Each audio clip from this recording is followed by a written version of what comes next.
सभी अभी सती कथा की ओर चलेंगे। यहाँ पर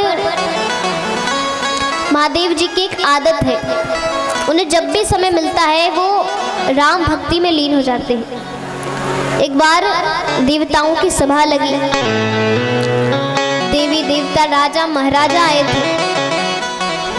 अब सब लोग आ चुके थे, अभी तक राजा तक्ष नहीं आए। तक्ष कौन है? कौन है? सती मैया के पिताजी। अभी तक राजा तक्ष नहीं आए हैं। तो महादेव जी को लगता है उन्हें आने में विलंब होगा, तो वो नेत्र बंद करके राम भक्ति में उन्होंने सोचा भी तब तक भगवान का भजन कर लिया जाए। वो नेत्र बंद करते हैं और वो भगवान के ध्यान में लीन हो जाते हैं। अब यहाँ उनका नेत्र बंद करना हुआ, राजा तक्ष का पधारना हुआ। राजा तक्ष आते, उनके स्वागत में सभी खड़े होते सिवाय महादेव जी के, क्योंकि वो भगवान के ध्यान में लीन है, तो महादेव जी खड़े नहीं होते। राजा तक्ष को बड़ा क्रोध आता, उन्होंने बीच सभा में महादेव जी को बहुत अपशब्द कहे, लेकिन महादेव जी चुप रहते हैं। उन्हें पता है उनकी गलती है, लेकिन महादेव जी को लगता है कि राजा तक्ष की भी गलती है। क्या आवश्यकता है, खड़े नहीं हुए तो? सभी को पता है कि वो देवों के देव है, सभी को पता है कि वो देवों के देव महादेव है, उनके स्वागत में सबको खड़ा होना है। महादेव जी चुप रहते हैं। उसके बाद सभा समाप्त होती है, सभी अपने अपने घर चले जाते हैं। यहाँ महादेव जी कैलाश पर आते हैं, लेकिन उन्होंने सती माँ से कुछ नहीं कहा। एक दिन राजा तक्ष ने एक बहुत बड़े यज्ञ का आयोजन किया, तो सभी को बुलाते हैं, देवी देवता यश किन्नर गंधर्व सभी को बुलाते हैं, ऋषिगण, सिवाय महादेव जी के। अब यहाँ अच्छा, जब किसी मोहल्ले में शादी विवाह होता है तो सुबह से लेकर रात तक मोहल्ले में बहुत चहल पहल होती है ना। ये ले जाओ, वो ले जाओ, ये करो, वो करो, खूब चहल पहल। उसी प्रकार यज्ञ का समय हो रहा था और सभी देवी देवता अपने अपने वाहन से राजा तक्ष की नगरी जा रहे थे, उनके महल जा रहे थे। यहाँ सती माता देखती आज आकाश में बहुत चहल पहल है। अब यहाँ नारद जी को पता है कि महादेव जी के साथ सभा में क्या हुआ। ये भी पता है कि महादेव जी ने सती माता को कुछ नहीं बताया है, और ये भी पता है कि राजा तक्ष ने उन्हें बुलाया नहीं, लेकिन फिर भी वो जाते हैं। उन्होंने कहा, माता जल्दी चलिए। माता आती है, नारद जी कहते आप तैयार नहीं हुई। अरे चलना नहीं है। बोले कहाँ चलना है, ये सब जा कहाँ रहे हैं? बोले माता, लगता है आपको राजा तक्ष ने न्योता नहीं भेजा, लगता है अभी तक सभा वाली बात से दोनों नाराज हैं। बोले कौन सी सभा वाली बात, क्या किया है पिताजी ने, किस बात का न्योता? अब नारद जी सारी बात बता देते हैं। माता कहती ठीक है आप जाइए, मैं पीछे से आती हूँ। माता भगवान के पास आती है और कहती है आप तैयार हो जाइए, हमें पिताजी के घर चलना है। महादेव जी ने कहा न्योता आया है। माता कहती है न्योता, मुझे किस बात का न्योता? अरे मैं उनकी पुत्री हूँ, मुझे किस बात का न्योता? महादेव जी ने कहा पुत्री है तो आप जाइए, मैं तो भाई दामाद हूँ, बिना न्योता के तो मैं नहीं जाऊँगा। माता बहुत समझाती, आप समझते क्यों नहीं? अरे हम नहीं जाएंगे तो हमारे घर कौन आएगा? बोले अच्छा है नहीं आएगा, हम आराम से भगवान की भक्ति करेंगे। अब माता बहुत समझाती हैं, लेकिन भगवान नहीं मानते। अंत में माता खुद तैयार होकर चली जाती है। महादेव जी को पता है क्या होने वाला है। महादेव जी नंदी को भेजते हैं पीछे से कि जाओ जाकर देखो, सूचना देते रहना। यहाँ नंदी महाराज पीछे से माता के पीछे पीछे जाते हैं। माता राजा तक्ष के महल में पहुँचती है। अच्छा देखिए, हर पूजा का, हर सत्संग का एक नियम होता है कि किसी की भी पूजा हो, किसी का भी नाम जाप हो, कीर्तन हो, सबसे पहले पूजा किनकी होती है? गणेश जी की। उसी प्रकार यज्ञ का एक नियम था कि आप उन्हें बुलाए चाहे ना बुलाए, आपको 3 स्थान छोड़ने पड़ते हैं, ब्रह्मा विष्णु और महेश के लिए। लेकिन वहाँ 2 स्थान थे, वहाँ केवल 2 ही स्थान थे, ब्रह्मा जी और विष्णु जी के लिए। महादेव जी का वहाँ कोई स्थान नहीं। माता को बड़ा क्रोध आता है, वो कुछ कहती उससे पहले राजा तक्ष आते और उन्होंने कहा, अरे ये क्या कर रही है? ना ही मैंने इसे न्योता भेजा, ना ही किसी को कहा था, तो ये बिना न्योता के आ गई। राजा तक्ष ने कहा, लगता है तो अपने पति के साथ रहकर बिल्कुल अपने पति जैसे हो गई है, बिन बुलाए कहीं भी आ जाना है, बिना कुछ कहे कहीं भी चले आना है। माता ने कहा, पिताजी आपने अपने अहंकार में एक देवता का अपमान किया है, आपको नहीं पता वो महादेव है, आपने यज्ञ का नियम तोड़ दिया।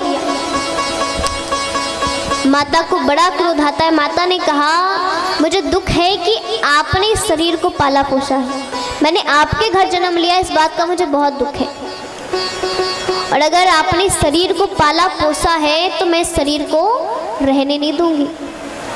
माता ये कहकर हवन कुंड में कूद जाती है। नंदी महाराज देखते, वो दौड़कर भगवान के पास जाते हैं। भगवान को बड़ा क्रोध आता है। भगवान खड़े होते हैं और दौड़ते हुए यहाँ पर भगवान कैलाश पर तांडव कर रहे हैं। अपने बाल खोलते हैं, बाल से केश तोड़ा और जमीन पर जोर से पटक दिया। तब एक भद्र नामक गण का जन्म होता है और उन्हें आदेश दिया जाता है कि जाओ सब कुछ खत्म कर दो, कुछ नहीं बचना चाहिए, कोई नहीं बचना चाहिए। यहाँ भद्र जाते हैं, सभी सब कुछ खराब कर रहे हैं, सब कुछ तहस नहस। उनके डर से सभी लोग इधर उधर भाग रहे। अंत में भद्र राजा तक्ष के पास आते हैं और उनके सिर धड़ से अलग कर देते हैं और हवन कुंड में सिर डाल दिया। अब महादेव जी बड़े क्रोधित थे। भगवान श्री हरि महादेव जी से कहते हैं, देखिए धर्म का कार्य कभी अधूरा नहीं होना चाहिए, इसलिए ये सब रोक दीजिए, ये सब रोक दीजिए। तो भगवान के आदेश पर महादेव जी ने सब कुछ रोक दिया। इसके बाद अब जजमानी नहीं है, कार्य कैसे होगा? तो बकरे का सर लगाया जाता है तक्ष को और फिर हवन संपन्न हुआ। भगवान सती माता को गोद में लेकर पूरे ब्रह्मांड का चक्कर लगा रहे, खूब रो रहे हैं। तो यहाँ अब क्योंकि ऐसे ही थोड़ी उन्हें महादेव कहा जाता है, ऐसे ही थोड़ी 3 देव हैं, ब्रह्मा विष्णु महेश, उनके बहुत ही जरूरी कार्य है। ब्रह्मा जी का कार्य है सृष्टि की रचना करना, विष्णु भगवान का कार्य है हमारा पालन पोषण करना, और महादेव जी का कार्य है कि धरती के बोझ को कम करना। तो यहाँ अब सृष्टि का कार्य बिगड़ रहा है, तो भगवान अपना सुदर्शन चक्र फेंकते हैं और सती माता के शरीर के टुकड़े होते हैं। अब जहाँ जहाँ शरीर गिर रहा है वहाँ वहाँ माता का मंदिर बनते जा रहा है। उनमें से बहुत ही प्रसिद्ध माता है कामाख्या माता, वो भी सती माता की अंश है। अब यहाँ सती माता कि जब पूरे शरीर के टुकड़े हो जाते हैं तो महादेव जी कैलाश पर जाते, सबसे ऊंची चोटी पर समाधि ले लेते हैं। बहुत वर्ष बीत जाते हैं। यहाँ सती माँ ने राजा हिमाचल के यहाँ पार्वती जी के रूप में जन्म लिया। पार्वती जी धीरे धीरे बड़ी होती, विवाह योग्य होती है, और विवाह योग्य होने के बाद नारद जी को बुलाया जाता है। नारद जी, अच्छा देखिए, राजा हिमाचल और पार्वती माता, राजा हिमाचल के पूरे परिवार नारद जी को अपना गुरु मानते थे। राजा हिमाचल अपने गुरु जी को बुलाते हैं, नारद जी आते हैं। उनसे राजा हिमाचल ने कहा कि प्रभु मेरी पुत्री बड़ी हो गई है तो उसके लिए कुछ उपाय कीजिए, कोई वर ढूंढिए। बोले वर तो है, बहुत सुंदर वर है। बोले अच्छा क्या नाम है? बोले महादेव नाम है, बड़ा अच्छा नाम है। घर परिवार है? बोले हाँ। घर परिवार तो इतना है गिनते गिनते थक जाओगे लेकिन परिवार खत्म नहीं होगा। बोले धन दौलत है? बोले हाँ धन दौलत तो इतना है कि ब्रह्मा विष्णु मांगने को आते हैं। बोले मेरी पुत्री खुश रहेगी? बोले हाँ एकदम बिल्कुल खुश रहेगी, कोई दुख नहीं होगा पार्वती को। तो अब राजा हिमाचल ना लड़के को देखते हैं, ना पता पूछा, ना घर गए, सीधे रिश्ता पक्का। राजा हिमाचल कहते हैं कि हमारे तरफ से रिश्ता पक्का है, आप उधर से देख लो, उधर से भी रिश्ता पक्का है तो हम विवाह की तैयारी करेंगे। अच्छा, ये गुरु पर विश्वास होता है। अगर आपको गुरु पर विश्वास है ना तो आप जीवन में कुछ भी कर लोगे। अगर आपको अपने गुरु पर विश्वास है, अगर आपको पता है कि गुरु जो कहेंगे वो सत्य है, तो आप जीवन में कभी भी असफल नहीं होगे। इसलिए हमेशा गुरु पर विश्वास रखना चाहिए। यहाँ पर नारद जी भगवान श्री हरि के पास आते हैं और कहते हैं प्रभु इधर से रिश्ता पक्का है, आप उधर से देख लो, क्योंकि अगर महादेव जी से मैंने कुछ कहा, उन्हें क्रोध आ गया, तब तो मेरा बचना मुश्किल है, तब आप देख लो। भगवान जाते हैं कैलाश पर, महादेव जी से बातचीत करते, बातों ही बातों उन्होंने कहा कि भाई बहुत विलंब हो गया है, बहुत वर्ष बीत गए, आप विवाह कर लो। महादेव जी कुछ कहते उससे पहले ही फिर से श्रीहरि कहते हैं कि आप एक बार कन्या देख लो, उसके बाद अगर कन्या पसंद आए तो विवाह कर लेना। महादेव जी ने कहा ठीक है। अब क्योंकि पार्वती मैया सती माता के अंश हैं, उन्हीं के रूप है, तो महादेव जी को वो पसंद आ जाती है। अब यहाँ रिश्ता पक्का है। अब क्या होगा? क्या होगा? विवाह करने के लिए सबसे पहले क्या है? विवाह की तैयारी करनी पड़ेगी।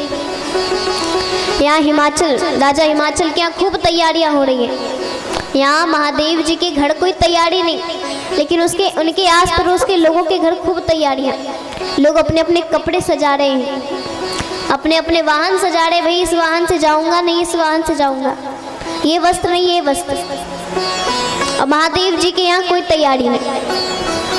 अब यहाँ हम सभी विवाह की ओर चलते हैं।